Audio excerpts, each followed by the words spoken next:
तो संभव नहीं खाली प्रमोद प्रेमी सीखते बढ़े, विशेष सीखते बढ़े, कल्लू सीखते बढ़े, सब जना सीखते बढ़ो।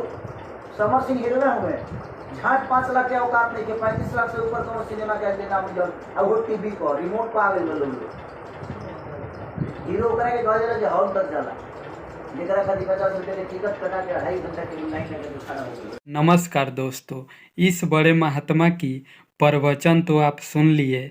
इनके प्रवचन पर 2 शब्द इनके बारे में कमेंट करके बताइए कि आप इनके बारे में क्या कहना चाहते हैं।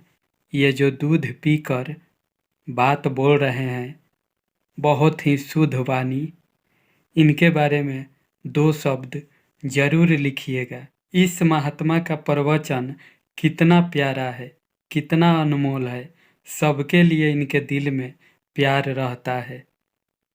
कितना प्यारा बोलते हैं लाइव में आकर, स्टेज शो में आकर, पीठ पीछे छुरा भोंक रहे हैं। इनके बारे में 2 शब्द जरूर लिखिएगा, आप क्या कहना चाहते हैं।